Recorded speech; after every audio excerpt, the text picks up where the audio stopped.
You hear the name Johann Sebastian Bach, and you immediately think of classical music, right?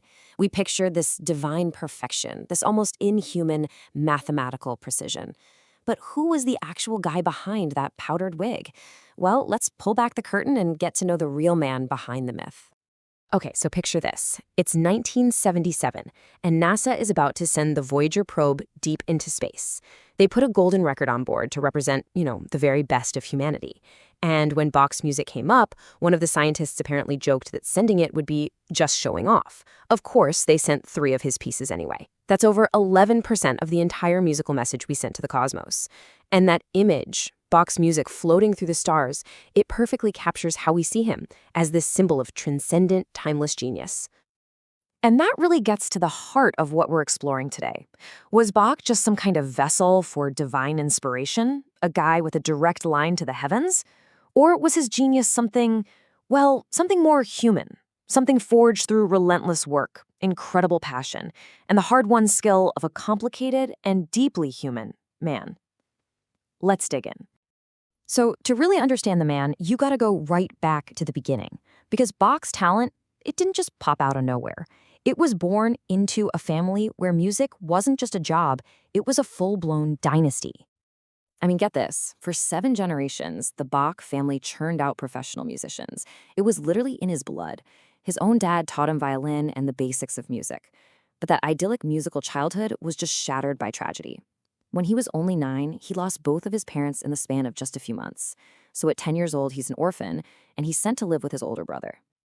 And if you want a story that just perfectly sums up his insane drive, this is it. See, his older brother had this super valuable book of music by all the great masters of the day. Young Bach was desperate to study it, but his brother said no. So what does he do? For 6 months, he sneaks the book out, night after night, copying the entire thing by nothing but moonlight. And the cruel punchline? When his brother found the copy, he took it away from him. This tells you everything. Bach's genius wasn't some passive gift from above. It was forged in pure, stubborn human grit. And, that fiery kid copying music by moonlight, yeah, he didn't exactly mellow out with age. In fact, he grew into a man who was absolutely brilliant, but also hot-tempered and, let's be honest, often a real pain to deal with. The whole myth of the calm, serene composer just doesn't hold up. For example, he once got into a literal street brawl with a bassoonist who had insulted his playing. It got so heated that Bach, who apparently carried a dagger, actually pulled his weapon. This was not some placid saint. This was a proud, passionate man you did not want to cross. And his professional life? Just as explosive. In 1717, he wanted to quit his job for a better one. But his boss, a duke, said no. Bach pushed back so hard, so insistently, that the Duke literally had him thrown in jail. He spent almost a month locked up. But did he just sit there and pout? No way. He used the time to compose. He actually wrote parts of his masterpiece, The Well-Tempered Clavier, while in prison. You just couldn't stop the guy from making music. But outside all that professional drama, his personal life was on a whole other scale. Across his 2 marriages, Johann Sebastian Bach fathered a grand total of 20 children.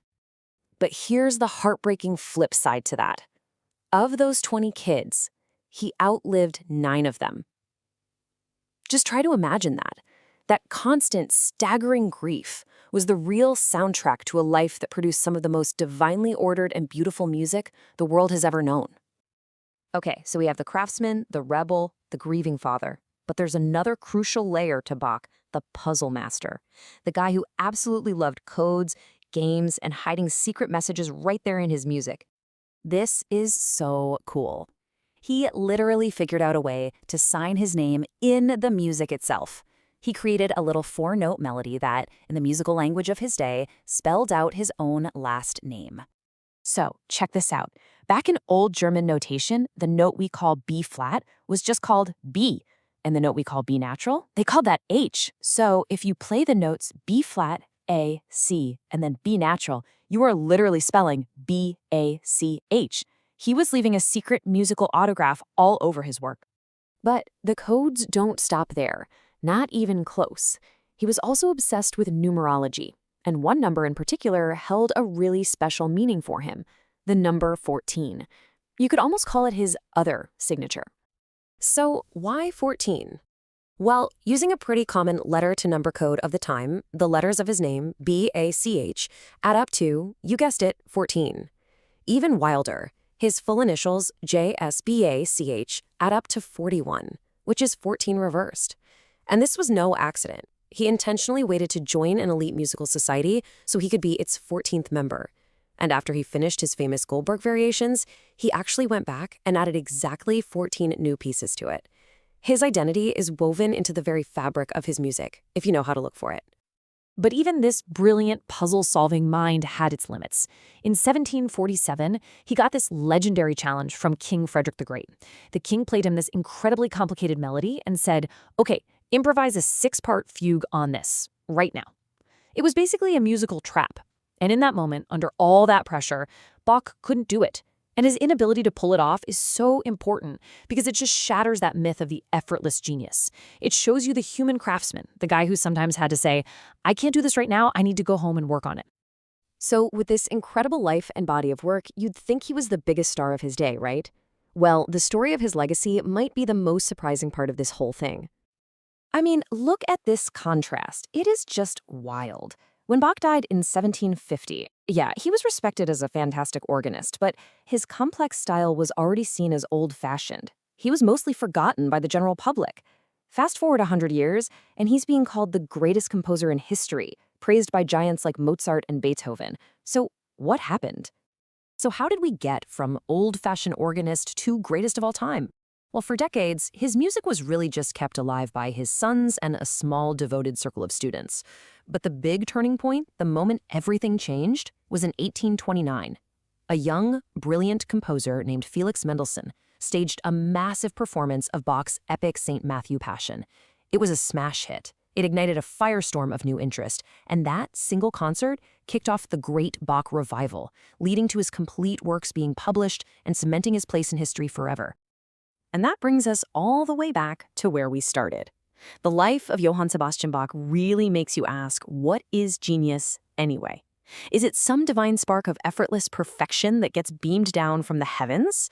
Or is it something earned? Something that comes from relentless practice, obsessive passion, and the hard-won craft of a man who fought and grieved and loved puzzles and poured every single ounce of his difficult, brilliant, and deeply human soul into his work. What do you think?